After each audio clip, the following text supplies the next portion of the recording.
गूंगी बहू अंधी सास। एक परिवार में 5 लोग थे।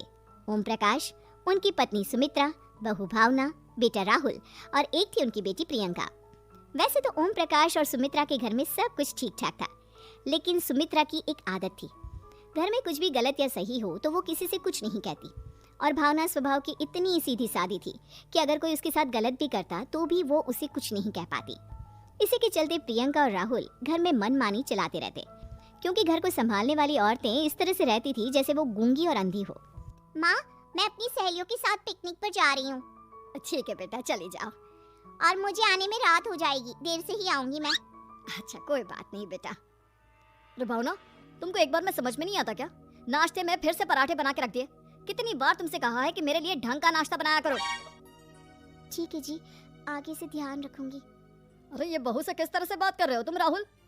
अरे तो और क्या करूं पापा, इसको कहीं बात एक बार में समझ में ही नहीं आती। सुमित्रा, तुम अपने बेटे को समझाती क्यों नहीं? बहू से बात करने का ये क्या तरीका है? अरे जिसकी जैसी मर्जी आए करो, मुझे क्या। भावना बेटा, तुम भी तो कभी कुछ कहा करो। इस तरह क्यों सबकी बातें सुनती रहती हो? कोई बात नहीं पापा जी, सब ठीक है। रात को काफी देर तक प्रियंका घर नहीं आती और जब वापस लौट कर आती है तो एक लड़की के साथ बाइक पर बैठकर सुमित्रा और भावना दोनों ही प्रियंका को लड़की के साथ देख लेते हैं। आज तो जोर से डांट पड़ने वाली है, लेकिन मैं डर क्यों रही हूँ? माँ तो सब कुछ देखकर भी अंधी बनी रहती है। और रही बात भाभी की, वो किसी को कुछ नहीं बताने वाली। कहने को भगवान ने आवाज दी है, लेकिन गूंगी है गूंगी। अरे प्रियंका बेटा, इतनी रात को कॉलेज से लौट कर आ रही हो, कहाँ गई थी तुम? पापा, वो सहेली के घर पर थी, पढ़ाई करने के लिए रुक गई थी। अच्छा ठीक है, जाओ अपने कमरे में जाओ और सो जाओ। सुमित्रा ने अपनी बेटी को एक लड़की के साथ इतनी रात को आते देखकर भी उससे कुछ नहीं कहा और भावना ने भी इस बारे में किसी से कोई बात नहीं की। कुछ दिनों के बाद मामा जी का फोन आया था। उन्होंने प्रियंका के लिए कोई रिश्ता ढूंढा है। लड़के वाले उसे देखने आ रहे हैं। अरे मुझे नहीं करनी शादी वादी, किसी लड़की को बुलाने की कोई जरूरत नहीं है। ये तुम क्या कर रही हो प्रियंका बेटा? तुम्हारी शादी की उम्र हो चली है और तुम्हारे मामा जी ने बहुत अच्छा रिश्ता बताया है। पापा, अब जिद क्यों कर रहे हैं? और आप क्यों मेरी मर्जी के खिलाफ शादी कराना चाहते हैं? अरे माँ, इसको समझाइए ना। आपकी बेटी, आप तो बस चुपचाप सब कुछ होते हुए भी देखती रहती हैं। अरे तो क्या कहूँ, और मेरे कहने से क्या हो जाएगा? वैसे भी गलत क्या हो रहा है, सब कुछ सही तो है। भावना बहू, देखो तो प्रियंका हमारी बात नहीं समझेगी, लेकिन वो तुम्हारी हम उम्र है। क्या पता तुम्हारे कहने से उसे कुछ समझ में आ जाए। नहीं पापा जी, मेरे कहने से कुछ नहीं होगा। मैं प्रियंका को कैसे समझा सकती हूँ? वो ननद है मेरी, कहीं मेरी किसी बात का बुरा मान गई तो? सुमित्रा और भावना में से कोई भी प्रियंका को कुछ नहीं समझाता। इस बात से राहुल और ओम प्रकाश जी दोनों ही परेशान हो जाते हैं। और फिर जब लड़का प्रियंका को देखने के लिए आता है, मुझे आपकी बेटी बहुत पसंद है, मैं उसके साथ शादी करने के लिए तैयार हूँ। देखो, मुझे तुमसे शादी नहीं करनी, और ये बात जितनी जल्दी समझ में आ जाए अच्छा रहेगा। अरे तो फिर आप लोगों ने मुझे यहाँ बुलाया ही क्यों? माफ कर दो बेटा, वो हमारी बेटी जरा गुस्से में है, हम उसे समझाने की कोशिश करते हैं। हाँ, देखिए आप नाराज मत होइए, वो तो उसने बस ऐसे ही कह दिया होगा। अरे कोई ऐसे ही कुछ कहता है क्या? और ये आपकी पत्नी और माँ, ये दोनों इस तरह चुपचाप क्यों बैठे हैं, जैसे इस घर के मेंबर ही ना हो?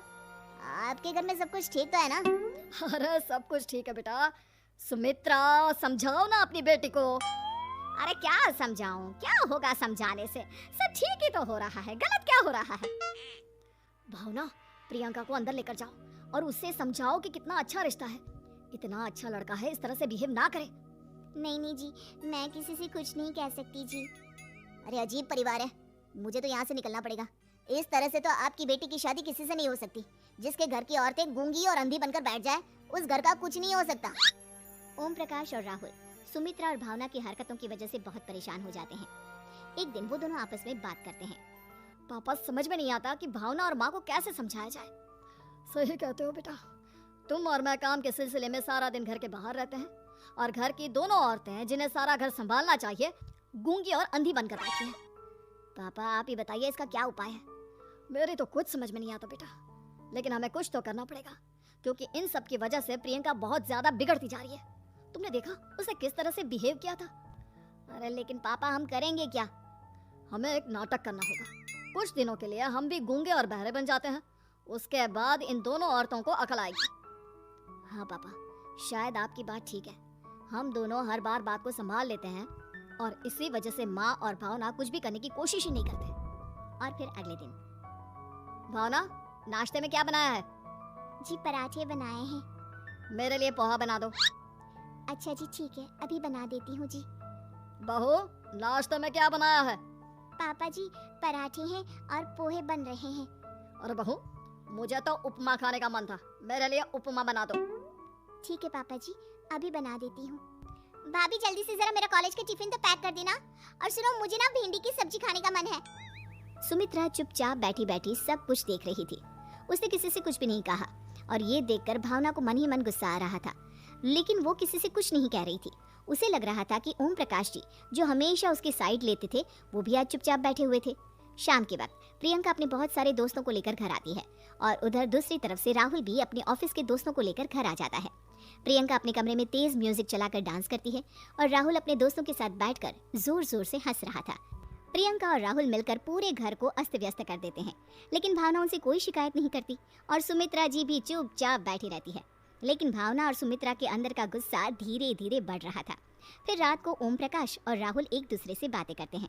पापा, हमने इतना कुछ किया, फिर भी भावना कुछ बोलती ही नहीं और माँ भी कुछ गलत करने से किसी को रोकती ही नहीं। तुम चिंता मत करो बेटा, इन दोनों के अंदर का गुस्सा भर रहा है और बहुत जल्दी बाहर आने वाला है। अगले दिन, अरे बहू, ये कपड़े धुले हैं या गंदे हैं? पापा जी कपड़े तो मैंने धोकर ही आपकी अलमारी में रखे थे। मुझे तो साफ नहीं लग रहा है, एक बार और धो देना। प्रियंका, मैं सोच रहा था कि तुम्हें उस लड़के से शादी नहीं करनी है ना, मत करो। एक काम करो, वैसे भी क्या रखा है शादी वादी में, तुम्हें जो लड़का पसंद है उसके साथ जाकर कोर्ट मैरिज कर लो। इस बार ओम प्रकाश और राहुल की बात सुनकर भावना और सुमित्रा के अंदर का गुस्सा जाग उठता है। मैं किसी से कुछ कहती नहीं जी, इसका मतलब ये है कि आप लोग मुझे परेशान करते ही रहेंगे। कल चार बार मुझसे नाश्ता बनवाया, आज पापा जी मुझसे धुले हुए कपड़ों को बार बार धुलवा रहे हैं। अरे मैं इंसान हूँ जी, कोई मशीन नहीं हूँ। तुम दोनों ने मिलकर इस घर की कैसी हालत बना दी है और अपनी बहन को भागकर शादी करने के लिए कह रहे हो। तुम भाई हो या दुश्मन?